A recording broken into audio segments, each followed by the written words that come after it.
Quien no conoce su historia está condenado a repetirla. Pero usted puede asegurar que su dinero o nunca ha tenido vinculación con el narcotráfico. Siempre he asegurado que mi dinero no tiene vínculos con el narcotráfico. Hola, ¿qué tal amigos? Bienvenidos a mi canal. No es un secreto lo poderoso que llegó a ser el patrón y todo el dinero que consiguió a lo largo de su vida. Pero, ¿alguna vez te has preguntado cómo llevaba a cabo su negocio? ¿Qué clase de trucos utilizaba para mover la merca? Si estás aquí, es porque en algún momento te lo has preguntado. Así que, quédate conmigo hasta el final, porque te voy a revelar más de 8 distintas formas de cómo lo hacía. Pero te lo advierto, la última te volará la cabeza. Comenzamos.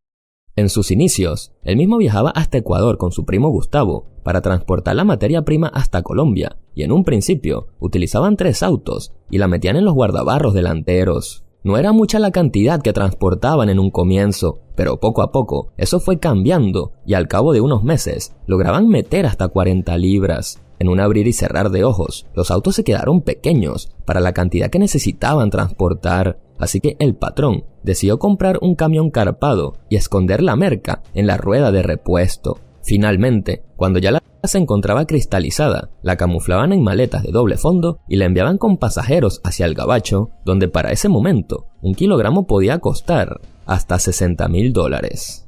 Poco a poco, la demanda fue aumentando, al igual que los bolsillos del patrón, quien para traer el dinero de vuelta usaba el mismo sistema de maletas de doble fondo. Luego dejaría de viajar él mismo hasta Ecuador y contrataría a un chofer para que hiciera ese trabajo, hasta que un día, uno de sus ex socios delató la existencia del camión y al patrón y a su primo le pusieron los ganchos, pero gracias a su astucia, salieron libres después de unos cuantos meses. En la parte de arriba de tu pantalla, te dejaré un enlace a un video donde te cuento todos los detalles sobre este hecho, incluyendo la única vez donde el patrón fue humillado. El problema con el camión no evitó que se alejara del negocio, sino todo lo contrario. Estaba listo para escalar a un nuevo y más alto nivel. Así que, junto a su primo, adquirieron un avión tipo Panther Navajo y con él llegaron a transportar desde Perú hasta Colombia unos 200 kilos por viaje. El patrón se idearía entonces una nueva forma para enviar el producto al exterior. La colocaba en las llantas de repuesto del avión y las enviaban hacia Miami para ser reparadas. Marcaban la merca con nombres como Esmeralda y Diamante, para que en caso de que algún agente de las 3 letras interviniera alguna de sus llamadas con sus socios del exterior, pensaran que estaban hablando de piedras preciosas. Cuando las llantas llegaban a Miami, se encontraban en tan mal estado que los empleados del aeropuerto las botaban en el basurero local. Luego, el camión recolector de basura las llevaba ingenuamente hasta el basurero principal, donde un hombre del patrón, al que le decían Blue Jean, se encargaba de recogerlas y las llevaba hasta una bodega especial. Al cabo de un tiempo, decidieron expandirse y comenzaron a realizar esta misma operación en el aeropuerto de Nueva York 2 veces por semana. Era tanta la confianza que el patrón le tenía a esta ruta que reunió a varios de sus colegas para ofrecerles sus servicios de transporte. Él les aseguraba el 100% de su precio si la merca caía en manos de los agentes de las 3 letras, y a cambio cobraba el 35% de su valor en el momento en que llegaba a su destino final. El negocio crecía más y más cada día, los pedidos aumentaban y el dinero llegaba por montones, pero como él siempre decía, en cada negocio hay un sapo, en especial cuando se pone bueno. Durante mucho tiempo, esta ruta funcionó sin ningún contratiempo, hasta que un día, un trabajador del aeropuerto decidió poner al descubierto este novedoso sistema. Sin embargo, esto no les arrojó ninguna pérdida, ya que uno de los socios del patrón tenía conocimiento de que los agentes de las 3 letras habían descubierto el sistema y ya se había ordenado detener los envíos. En vista de lo sucedido, el patrón decidió olvidarse de las llantas de repuesto y se inventó una nueva ruta. Debido a la magnífica ubicación que tenía Jamaica, decidió enviar a algunos de sus hombres para que averiguaran alguna forma de bajar la merca de los aviones en el país centroamericano. Así pues, el patrón, haciendo uso de su inteligencia una vez más, compró una finca en una zona donde no había población y en la parte trasera de la casa construyó una pista de aterrizaje de 1500 metros. Y para que los uniformados no la descubrieran, mandó a construir casas de madera con techos de paja justo encima de la pista y se trajo familias de Medellín para que vivieran allí. Y en este momento te preguntarás, ¿cómo hacían los aviones para aterrizar si la pista estaba cubierta con casas? Pues bien, era tal el ingenio del patrón que las bases de las casas eran ruedas de madera y cuando llegaban los aviones cargados con la materia prima, ellos avisaban por radio y las familias tenían 3 obligaciones. Primero, debían correr los techos de las casas para que el piloto tuviese visión de la pista. Segundo, cada familia tenía 3 minutos para correr su casa rodante y de esta forma dejar libre la pista. Y tercero, las mismas familias se encargaban de descargar la materia prima y montarla en un tractor que las transportaba hasta otro sitio donde se les daba el proceso final. Los aviones eran retanqueados de inmediato con gasolina que se encontraba escondida en canecas, las cuales estaban enterradas cerca del lugar. Cuando el avión se marchaba, la pista se volvía a camuflar con las casas y solo era abierta de nuevo cuando otro avión necesitaba aterrizar. Una vez culminado el procesamiento y obtenido el producto final, se empacaba en tulas de tela gruesa y era trasladado hasta uno de los puertos, donde la colocaban en lanchas rápidas, rumbo hacia la ciudad de Miami. Este mismo sistema fue utilizado también en las Bahamas, Haití y Santo Domingo.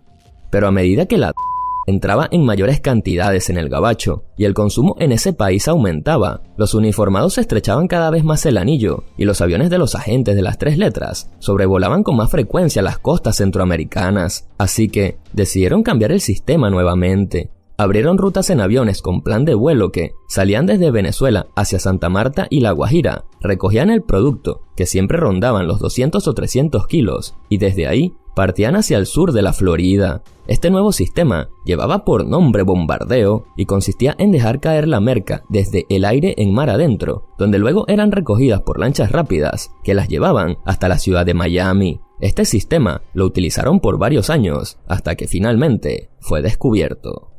Una vez más, el patrón cambiaría el plan, así que envió a varios de sus hombres a Chile para que compraran toneles de vino chileno, y paralelo a esto, el producto era introducido en Chile a través de la frontera con Bolivia. Una vez la merca se encontraba en territorio chileno, era mezclada con el vino. Para esto, utilizaban la de la más alta pureza, para evitar que quedaran partículas flotando en el líquido, y aunque con este sistema se perdía aproximadamente un 10% del producto, al patrón no le importaba, ya que el sistema era muy efectivo. Este mismo procedimiento lo llevaron a cabo en cada uno de los países suramericanos, utilizando los licores típicos de cada región, hasta que años después, los agentes de las 3 letras inventaron una sustancia especial que detectaba el producto en los líquidos que salían por los aeropuertos. Así que, una vez más, había que ingeniarse una nueva ruta.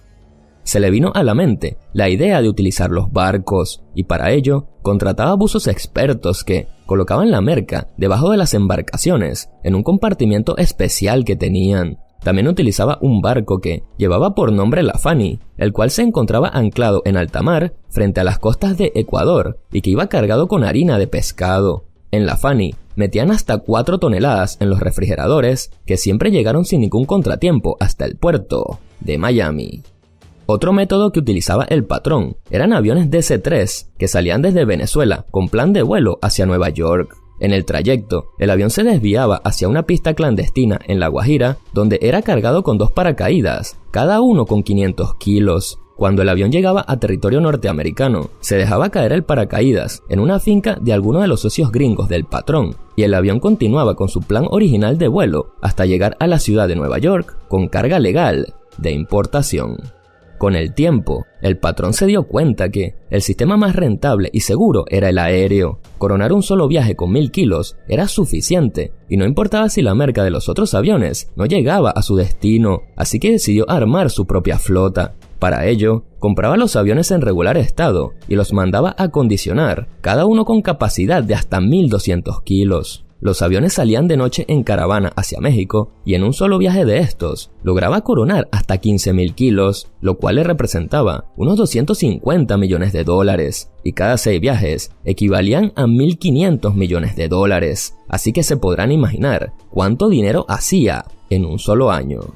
Y ya para terminar con este video, otro de los métodos empleados era impregnar pantalones con el producto para luego exportarlos de manera legal a varias ciudades de Estados Unidos. Posterior a esto, los pantalones eran lavados con un líquido especial y se obtenía el producto en forma líquida y lo ponían a secar. Esta era una ruta que no permitía enviar inmensos cargamentos, pero por varios meses hizo su trabajo, ya que los uniformados no estaban preparados para descubrir semejante osadía. Ahora, lo interesante de esto es que una vez la ruta fue descubierta, el patrón no se detuvo, sino que siguió enviando los mismos pantalones, pero sin impregnarlos del producto. Él decía que tenía loco a los agentes de las 3 letras, porque lavaban y lavaban los jeans y no conseguían nada, pues lo que hizo fue cambiar la modalidad y comenzar a impregnar las cajas donde iban empacados los pantalones y las recuperaban. Una vez los uniformados las botaban a la basura.